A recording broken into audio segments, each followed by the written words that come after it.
நீங்கள் பார்த்து கொண்டிருப்பது உங்கள் ஜாஷுவா டிவி. சகல ஜனங்களுக்கும் நற்செய்தி.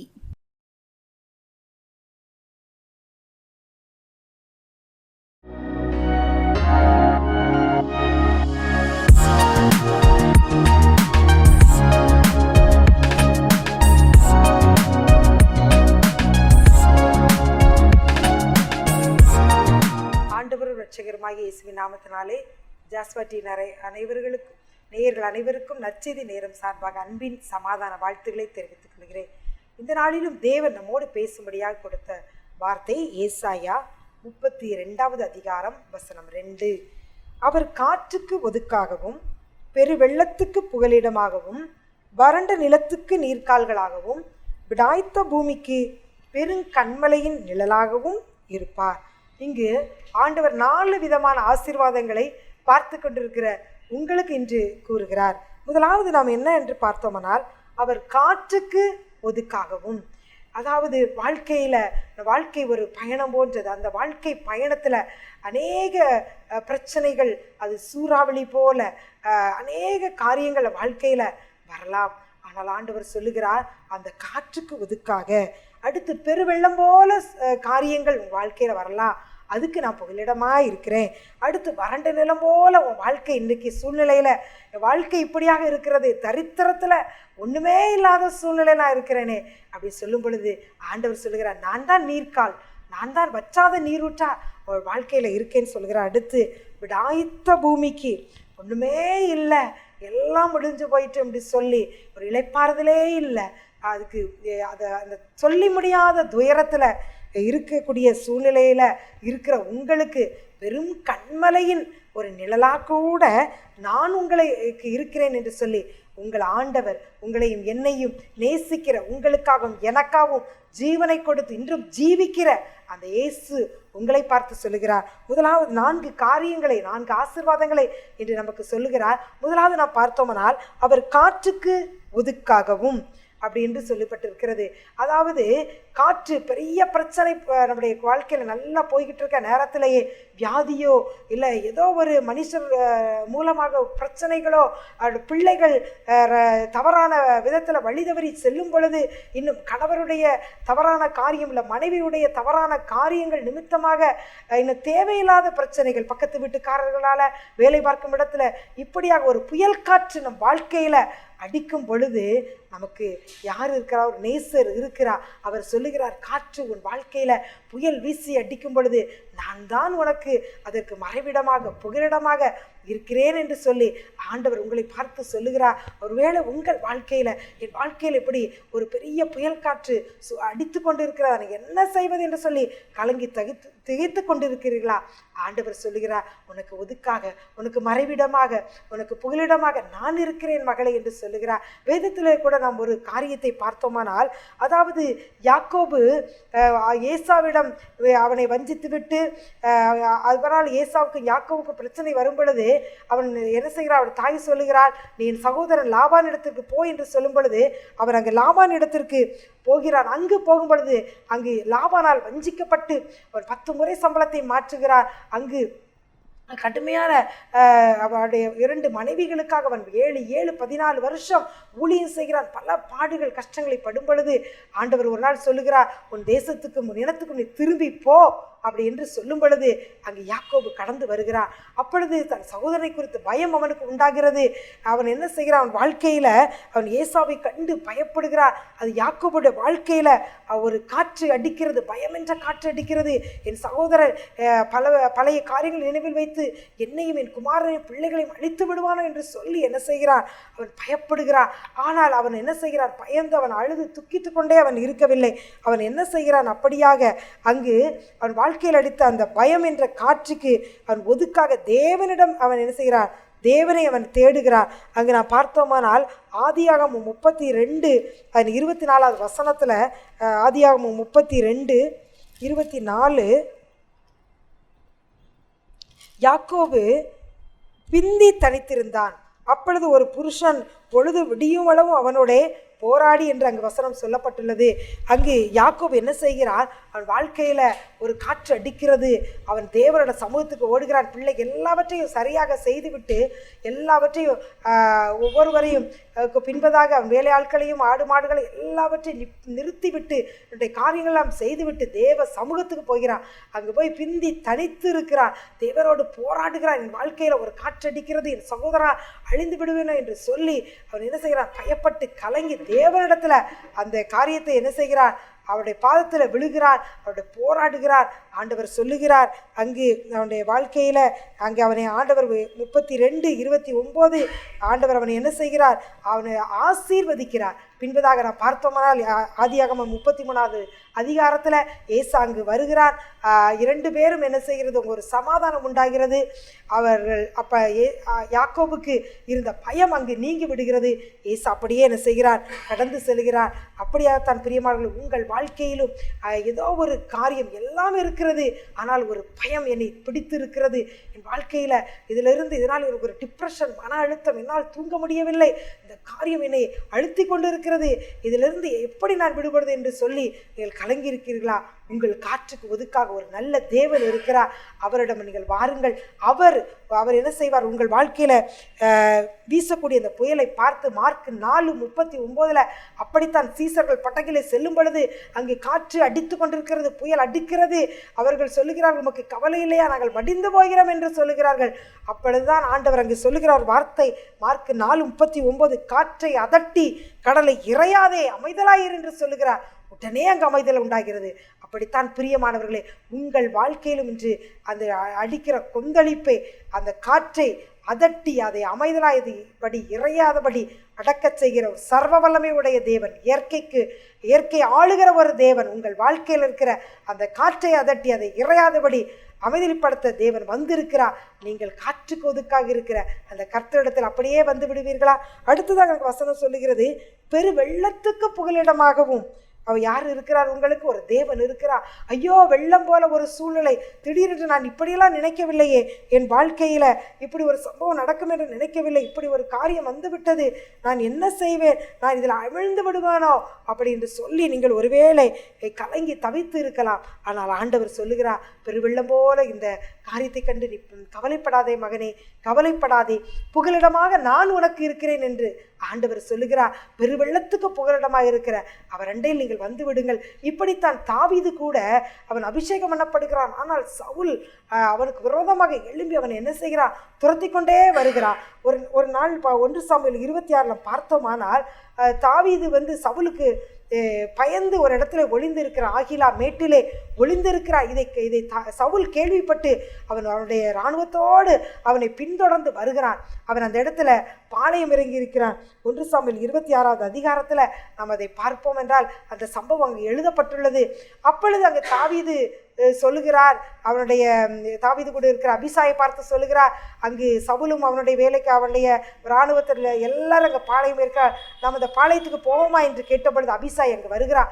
அவங்க சவுல் இருக்கிற இடத்து வரைக்கும் போகிறார்கள். போய் அங்கு பார்த்தோம்னால் அங்கு சவுலுடைய ஈட்டி தலைமாட்டில் ஒரு செம்பு ஈட்டி நிலத்தில் குத்தப்பட்டிருக்கிற செம்பு இருக்கிறது. அதை பார்த்து விட்டு அங்கே தாவீது என்ன செய்கிறார்? அது தன்னை பின்தொடர்ந்து வந்த சத்துருவை அந்த அபிஷேகம் கூட சொல்லுகிறார், அவளை நான் கொன்று படட்டுமா என்று கேட்கும் பொழுது அபிஷேகம் பண்ணினவரை கொன்று படாதே என்று சொல்லி கூட அவர் என்ன செய்கிறார்? அந்த ஈட்டி அந்த செம்பை எடுத்துக்கிட்டு தாவீது அவருடைய இடத்துக்கு கடந்து வந்து அங்கிருந்து பார்த்து சொல்லுகிறார். 1 சாமுவேல் 26:16 நான் பார்த்தோமானால் பின்பகுதியை பார்த்தோமானால், இப்போது ராஜாவின் தலைமாட்டில் இருந்து அவருடைய ஈட்டியும் தண்ணீர் செம்பும் எங்கே என்று பாரும் என்று அங்கு சவுலை பார்த்து தாவீது சொல்லுகிறார். அப்பொழுது தான் சவுல் என்ன சொல்லுகிறார்? என் மகனே, அங்கு பின்பதாக பார்த்தோமானால் 23வது வசனம் 1 சாமுவேல் 16:23, கர்த்தர் அவனவன் நீதிக்கு உண்மைக்கு தக்கதாக பலன் அளிப்பாராக.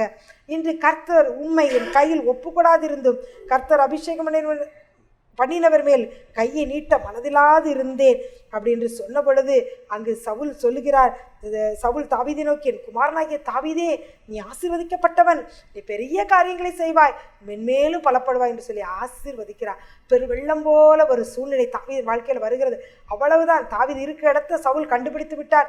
அவ்வளவுதான், அவன் இராணுவத்தோடு எழுப்பி வந்திருக்கிறார், தன்னை அழித்து விடுவான். அப்படிப்பட்ட ஒரு சூழ்நிலையிலும் அங்கு நம்ம பார்த்தோமானால் அங்கு ஒரு வசனம் 1 சாமுவேல் 26:12, சவுல் தாவீதும் அவருடைய வேலைக்காரர் நமக்கு செல்லும் பொழுது அதை ஒருவரும் காணவில்லை, அறியவும் இல்லை, ஒருவரும் விழித்து கொள்ளவில்லை. கர்த்தர் அவர்களுக்கு, அதாவது சவுலும் அவனோடு கூடியிருந்த கூட்டத்துக்கும் அயர்ந்த நித்திரை வருவித்ததினால் அவர்கள் எல்லாரும் தூங்கினார்கள். ஒருவேளை உங்கள் வாழ்க்கையிலும் இப்படி ஒரு பெருவெள்ளம் போல சூழ்நிலை, என் எதிரி சூழ்ந்து வந்து விட்டால் நான் அழிந்து விடுவேன், இந்த மனுஷர்கள் முன்னால் நிற்க முடியாது, இந்த காரியத்தை நிமித்தத்தில் நான் ஒன்றுமே செய்ய முடியாது என்று சொல்லி நீங்கள் போல கலங்கி இருக்கலாம். உங்களை நெருக்கி சத்துரு வந்தது போல இருக்கலாம், பெருவெள்ளம் சூழ்ந்தது போல இருக்கலாம். அன்னைக்கு தாவீதுக்கு அப்படித்தான், சவுல் அவனை சூழ்ந்து கொண்டான். ஆனால் இந்த வசனம் பாருங்கள், அவர்கள் சவுல் இருக்க இடத்துக்கே தாவீது போகிறார், அதை ஒருவரும் காணவில்லை, அறியவில்லை, விழித்து கொள்ளவில்லை. கர்த்தரே அவர்களுக்கு அயர்ந்த நித்திரை அங்கே என்ன செய்கிறார், வரப்பண்ணுகிறார். இப்படித்தான் பிரியமானவர்களை, உங்களை சூழ்ந்திருக்கிற அந்த பெருவெள்ளம் போல சூழ்நிலையிலும் கர்த்தர் உங்களை சூழ்ந்து கொள்வார். உங்களுக்கு எதிரிகளுக்கு அவர் எப்படி அங்கே அன்னைக்கு சவுலுக்கும் அவனை சேர்ந்திருக்க அயர்ந்த நித்திரை வரப்பண்ணி தாவீதை காப்பாற்றினாரோ, அதே போல உங்களையும் அந்த சூழ்நிலையிலிருந்து ஒருவரும் அறியாதபடிக்கு, ஒருவரும் காணாதபடிக்கு, அந்த நிந்தை அவமானம் என்ன காரியமாக இருந்தாலும் அந்த பெருவெள்ளத்திலிருந்து தேவனே உங்களை தப்புவிப்பார். தான் ஆண்டவர் சொல்லுகிறார், நீ ஆசீர்வதிக்கப்பட்டவள், மென்மேலும் பலப்படுவாய் என்று சொல்லி ஆண்டவர் சொல்லுகிறார். முதலாவது பார்த்தோம், உங்களுக்கு ஆண்டவர் காற்றுக்கு ஒதுக்காக இருக்கிறார் தேவன். இரண்டாவது, பெரு வெள்ளத்துக்கு தப்பும் புகலிடமாக இருக்கிறார். அவரிடத்தில் வந்து கொள்ளுங்கள், அந்த புகலிடத்துக்குள்ள நீங்கள் அவரை அண்டிக் கொள்ளுங்கள், அவர் செட்டையின் கீழே வந்து விடுங்கள். அவர் உங்களை காப்பாற்றி உங்களை பாதுகாத்து வழி நடத்துவார். மூன்றாவது நாம் பார்த்தோமானால் அதே ஏசாயா 32:2 வசனத்துல, வறண்ட நிலத்துக்கு நீர்க்கால்களாக அவர் இருக்கிறார். வறண்ட நிலம், ஆண்டவருடைய வாழ்க்கையில என்னுடைய காரியம் இப்படியாக இருக்கிறதே, ஒரே வறட்சி, நானும் எவ்வளவோ ஜெபித்து பார்த்து விட்டேன், என் வாழ்க்கையில வறட்சி மாறவே இல்லை, என்னுடைய வாழ்க்கையெல்லாம் வறுமை, தரித்திரம், ஒன்றுமே மாறவே மாட்டேங்கிறது, என்னுடைய கடன் தான் கூடிக்கொண்டே போகிறது, எல்லா சூழலிலும் ஒரு வறட்சி, தரித்திரம் காணப்படுகிறது. பிள்ளைகளை படிக்க வைக்கிறதுக்கு பணம் இல்லை, வீடு கட்டுறதற்கு பணம் இல்லை, மருத்துவ செலவுக்கு இல்லை, என்னுடைய அன்றாட வாழ்க்கையை நடத்துவதற்கே பணம் இல்லாமல் மிகுந்த கஷ்டப்படுகிறேனே, வறட்சியான காரியமாக இருக்கிறதே, எப்படியாகிலும் என் கடனை அடைத்து விடலாம் என்று சொல்லி நான் எவ்வளவோ பிரயாசப்பட்டாலும் அதை அடைக்க முடியாத ஒரு சூழ்நிலை வறட்சியாக காணப்படுகிறது என்று சொல்லி நீங்கள் கலங்கி தவித்து கொண்டிருக்கிறீர்களா? இன்னைக்கு ஆண்டவர் சொல்லுகிறார், வறண்ட நிலம் போல இருக்கிற வாழ்க்கைக்கு நீர்க்கால்களாக நான் வருகிறேன். இயேசு வருகிறார். அவர் இயேசு வரும் பொழுது உங்கள் வாழ்க்கையிலுக்கு வறட்சி மாறும், அங்கு ஒரு செழிப்பு உண்டாகும். அவர் அவாந்தர வெளியில ஆறுகளை உண்டாக்குகிற தேவன், அவரை நீங்கள் பற்றி கொள்வீர்களா? அப்படித்தான் யோசேப்பு வாழ்க்கையிலும் ஒரு வறட்சி, எல்லாராலும் கைவிடப்பட்ட நிலைமை, அங்கு வெளிதேசத்தில் அவர் விற்கப்பட்ட பொழுது அங்கு சிறைச்சாலை அனுபவம். அப்படிப்பட்ட அவருடைய வாழ்க்கையில கர்த்தர் அவரோடு கூட இருந்தார், யோசேப்போட இருந்தார். அவன் காரி சுத்தி உள்ளவனாக மாறுகிறார். பார்வோன் சொன்ன சொப்பனத்துக்கு அர்த்தம் சொல்லுகிறார், தேசத்தின் அதிபதியாக உயர்த்தப்படுகிறார். பின்னாட்களில் யோசேப்பை பார்த்து அவர் தகப்பர் சொல்லுகிறார், ஆதியாகமம் 49:22, யோசேப்பு கனிதரும் செடி, அவன் நீரூற்றண்டையிலே கனிதரும் செடி, அவன் கொடிகள் சுவரின் மேல் படரும் அப்படி என்று சொல்லுகிறார். அவன் கனிதரும் செடி என்று சொல்லி சொன்னது போல் அவன் வாழ்க்கை ஒரு கனிதரக்கூடிய வாழ்க்கையாக மாறுகிறது. முன்பகுதியை நாம் பார்த்தோமானால் அவனுடைய வாழ்க்கை ஒரு வறண்ட நிலமாக இருக்கிறது. ஆனால் அவன் எப்பொழுதும் அவன் தேவனை சார்ந்து கொண்டான். தேவன் அவனோடு அவனுடைய வாழ்க்கையில நீர்க்கால்களாக இருந்ததால் அவன் கனிதரும் செடியாக அங்கு மாறுகிறான். அவன் நீரூற்றண்டை, அதான் தேவன் தான் என்று சொல்லி அவரையே சார்ந்து கொண்டதனால் அவன் என்ன செய்கிறான், கனிதரும் செடி, அவன் கொடிகள் சுவரின் மேல் படர்கிறது. அவன் இன்று வரைக்கும் அவன் வாழ்க்கை எல்லாராலும் பேசப்படுகிற ஒரு வாழ்க்கையாக, புகழப்படுகிற வாழ்க்கையாக, அவனுடைய வாழ்க்கை மாட்சிமை நிறைந்ததாக மாறுகிறது. காரணம், அவன் தேவன் அவனுடைய வாழ்க்கையில நீர்க்கால்களாக வந்திருக்கிறான். தேவன் அவனுடைய நீரூற்று அண்டையில் அவன் நாட்டப்பட்டதுனால, கர்த்தர் அவனோடு இருந்ததுனால அவனுடைய வறண்ட காலமெல்லாம் மாறி அவனுடைய வாழ்க்கையில உயர்வும் மகிழ்ச்சியும் உண்டாகிறது. அதே போலதான் பிரியமானவர்களே, நீங்களும் எவ்வளவோ நான் பிரயாசப்படுகிறேன், என் வாழ்க்கையில் இருக்க வறட்சி மாறவில்லை என்று சொல்லுகிறீர்களா? நீங்களும் யோசேப்பை போல நீரூற்றண்டையில் நாட்டப்பட வேண்டும். கர்த்தரை நீங்கள் சார்ந்து கொள்ளுங்கள். அவர் கொடிகளாக அவரோடு நீங்கள் இணையும் பொழுது நீங்கள் மிகுந்த கனிகளை கொடுப்பீர்கள். இப்படித்தான் பிரியமானவர்களே, ஒரு சகோதரி கூட வாழ்க்கையில் கடன் பிரச்சனை நிமித்தம் ஆண்டவரை அறியாதவர்கள் எவ்வளவோ அவர்கள் முயற்சி எடுத்து பல்வேறு விதமான வழிபாடுகள், பல்வேறு விதமான தியாகங்கள், தன் உடலை வருத்தி கொண்டு எவ்வளவோ தெய்வங்களை நோக்கி முறையிட்டு அங்கும் இங்குமாக ஓடி காணிக்கைகளை செலுத்தி எப்படியாகலும் என் கடன் அதுக்கு ஒரு முடிவு உண்டாகுமா என்று சொல்லி வேதனையோடு அவர்கள் தவித்து கொண்டிருந்தார்களா? அவர்கள் அது தெய்வத்திடம் சென்று முறையிடுவார்களா? என் கடன் இப்படி கூடிக்கொண்டே இருக்கிறது, இதற்கு ஒரு முடிவு இல்லையா என்று சொல்லி மிகுந்த உருக்கத்தோடு அவர் பல்வேறு பிரயாசத்தை எடுத்து எப்பொழுதெல்லாம் கடுமையான வேண்டுதல் செய்கிறாளோ மறுநாளே ஒரு பெரிய ஒரு மலை போல ஒரு காரிய வாழ்க்கையில் வருமா? அந்த கடன் அப்படியே டபுள் மடமாக ஆகிவிடுமா? ஒரு பிள்ளைகளுக்கு வியாதி, இல்லை குடும்பத்தில் தேவையில்லாத ஒரு பண இழப்பு, ஏதோ ஒன்று வந்து அந்த கடன் மறுபடியாக கூடுமா? அப்படியாக அவள் இருக்கும் பொழுதுதான் ஒரு சகோதரி அவளை பார்த்து சொன்னார்களாம், நீங்கள் ஏன் இப்படி கலங்கி தவித்து கொண்டிருக்கிறீர்கள்? உங்களுக்காக இயேசு சிலுவையில் எல்லா ஆசீர்வாதத்தையும் சம்பாதித்து வைத்திருக்கிறார். நீங்கள் உங்கள் வாழ்க்கையில் வறட்சி, இந்த கடன் மாறும்படியாக அவர் உங்களுக்காக தரித்திரமானார். நீங்கள் ஐஸ்வர்யன் ஆகும்படி உங்களுக்குள்ளது எல்லாம் சிலுவையில் இருக்கிறது. இயேசுவே என்று சொல்லி என் தரித்திரம் மாறட்டும், என் கடன் மாறட்டும் என்று சொல்லி நீங்கள் அறை வீட்டுக்குள் இருந்து கரங்களை உயர்த்தி கண்களை மூடி இயேசுவே என் கடனை மாற்றும் என்று சொல்லி நீங்கள் கேட்டால் போதும். அவர் உங்களுக்கு ஐஸ்வர்ய சம்மனராய் வருவார். அவர் எல்லா நன்மைகளையும் கொடுத்து உங்களை ஆசீர்வதிப்பார் என்று சொல்லி அவர்கள் சொன்ன பொழுது அவர்கள் ஆண்டவரை ஏற்றுக்கொண்டார்களா? அன்றிலிருந்து அவர்கள் அப்படி எல்லாவற்றையும் ஒதுக்கி வைத்துவிட்டு இரட்சகராய் இயேசுவை பிடித்து கொண்டு, இயேசுவே நீர் மாறும், என் குடும்பத்திற்கு இந்த சூழ்நிலை மாறட்டும், வறட்சி மாறட்டும், தரித்திரம் மாறட்டும், கடன் மாறட்டும், இயேசுவே இயேசுவே என்று சொல்லி அவர்கள் இயேசுவை நோக்கி கூப்பிட்டு கொண்டே இருந்தார்களாம். அப்படியே சொல்லும் பொழுது ஆண்டவர் படிப்படியாக ஒரு தொழிலில் ஒரு விருத்தி மாற்றம் அவர் ஆலோசனை கொடுத்து கொண்டே இருந்தாராம். அப்படியாக அவர்கள் தொழிலை செய்யும் பொழுது அதை அவர்கள் அப்படியாக அந்த கடன்களை அடைக்கிறதுக்கான வழிகளை எல்லாம் கொடுத்து கொடுத்து கொடுத்து அவர்களுக்கு வியாதி இருந்துச்சான். எல்லா காரியங்களும் அவர்கள் அப்படியெல்லாம் அந்த வியாதி நீங்கியதா, அந்த தொழிலில் ஒரு விருத்தி உண்டானதா, அந்த கடன்களை எல்லாம் அடைத்து மீதம் எடுக்கக்கூடிய அளவுக்கு தேவன் 3 மாதத்துல அவள் வாழ்க்கை அப்படியே தலைகளாக புரட்டிப்பட்டாரா? இதை யார் செய்தது? இயேசு. இன்று உங்கள் வாழ்க்கையில வறட்சியாக இருக்கிறதா, அந்த வறட்சியில் நீர்க்கால்களாக நீரூற்றாக இயேசு வருகிறார். அவரை பிடித்து கொள்ளுங்கள். அந்த சகோதரி வாழ்க்கையில பெரிய அற்புதத்தை செய்த தேவன் இன்று உங்கள் வாழ்க்கையிலும் உங்கள் வறட்சியை மாற்றும்படியாக, செழிப்பை கொடுக்கும்படியாக, உங்கள் கடனையெல்லாம் மாற்றும்படியாக, தரித்திரத்தை மாற்றும்படியாக இயேசு வந்திருக்கிறார். அவர் உங்கள் வாழ்க்கையில நீர்க்கால்களாக வந்திருக்கிறார். நீங்களும் கனிதரும் செடியா, நீங்களும் நீரூற்றண்டையிலே நாட்டப்பட்ட கனிதரும் செடியாய் உங்கள் கொடிகள் சுவரின் மேல் படருவதாக, அதாவது உங்கள் பிள்ளைகளுடைய வாழ்க்கையெல்லாம் அது செழிப்பாய் இருக்கிறதை கண்டு மற்றவர்கள் பிரமிக்கும்படியாய் உங்கள் வாழ்க்கை இருக்கும். ஆனால் நீங்கள் செய்ய வேண்டியது ஒன்று, இயேசுவை பிடித்துக் கொள்ளுங்கள். இயேசுவே தாரும், இதை செய்யும் என்று சொல்லி கேட்க கேட்க இயேசு அந்த பரலோக பொக்கிஷத்திலிருந்து உங்களுக்கு எடுத்து கொடுத்து அவர் ஆசீர்வாதத்தை அள்ளி அள்ளி கொடுத்து கொண்டே இருப்பார். மகிழ்ச்சியோடு நீங்கள் அனுபவிப்பீர்கள். அடுத்ததான் 4வது பார்த்தோம்னா, அவர் விடாய்த்த பூமிக்கு பெருங்கண்மலையின் நிழலாக இருப்பார். விடாய்த்து போயிட்டேன், என் வாழ்க்கையின் அவ்வளவுதான், எல்லாம் இழந்து விட்டேன், கணவரை இழந்து விட்டேன், என் பிள்ளையை இழந்து விட்டேன், இழக்கக்கூடாதது எல்லாம் இழந்து விட்டேன், எனக்கு ஆறுதலே இல்லை அப்படின்னு சொல்லி கவலையிலும் கண்ணீர் இருக்கிறீர்களா? உங்களுக்கு பெருங்கண்மலை நிழலாக இயேசு இருக்கிறார். அவரிடம் இண்டையில் ஓடி வாருங்கள்.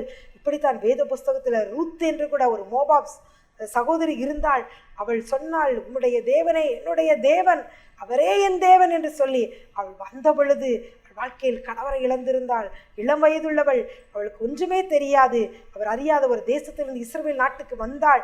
அந்த நாட்டில் கூட அவள் இயேசுவை நம்பி, தேவனை நம்பி வந்தாள். உம்முடைய தேவனே என்னுடைய தேவன் என்று சொல்லி வந்த அவளுக்கு ஆண்டவர் சொல்லுகிறார், இஸ்ரவேலில் தேவனாயுடைய செட்டையின் கீழ் வந்து அவளுக்கு நிறைவான பலன் கிடைப்பதாக என்று சொன்ன அந்த வார்த்தையின்படி அவள் வாழ்க்கை ஆசீர்வாதமானது.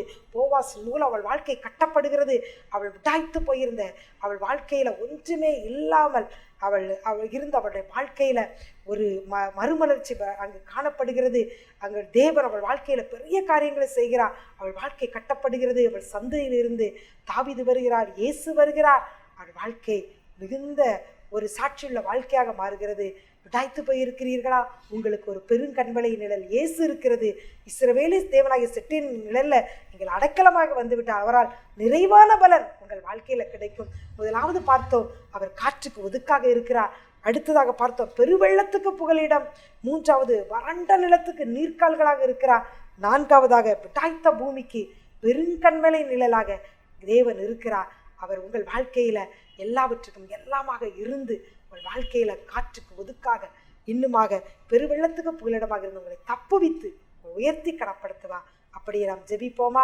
அன்பின் பரலோக பிதாவே, யாரெல்லாம் என் வாழ்க்கையில இப்படியாக ஒரு புயல் காற்றடிக்கிறது, என் மனைவியின் தவறான நடத்தை, என் கணவரின் தவறான நடத்தையினால் என் வாழ்க்கையில ஒரு கொந்தளிப்பு புயல் காணப்படுகிறதே, இந்த கடன் நிமித்தம் என் வாழ்க்கையில ஒரு பயம், நான் எல்லாவற்றையும் இழந்து விடுவனோ, என் வாழ்க்கையில் அடிக்கிற அந்த புயலை யார் தீர்ப்பார் என்று சொல்லி கண்ணீரோடு கவலையோடு இருக்கிற பிள்ளைகள் வாழ்க்கையை பார்த்து இயேசுவின் நாமத்தினால கட்டளையிட்டு சொல்கிறேன். காற்றே கடலே இறையாதே அமைதலாயிரு என்று சொல்லி கட்டளையிட்டு ஜெபிக்கிறோம். இயேசுவின் நாமத்தினாலே அவள் வாழ்க்கை அடிக்கிற எல்லா புயலும் அது அமிழ்ந்து போவதாக இயேசுவின் நாமத்தினால் இறையாதபடி கட்டளையிட்டு ஜெபிக்கிறோம். ஒரு அமைதல் உண்டாவதாக இயேசு நாமத்தினாலே. பெருவெள்ளம் போல காரியங்கள் வந்து என்னை வாரிக்கொண்டு போய்விடுமோ என்று சொல்லி யாரெல்லாம் கண்ணீரோடு கவலையோடு பார்த்து கொண்டு இருக்கிறார்களோ, கர்த்தர் கடந்து செல்வீராகப்பா. நீர் அவர்களை இந்த காரியத்திலிருந்து தப்புவிப்பீராக.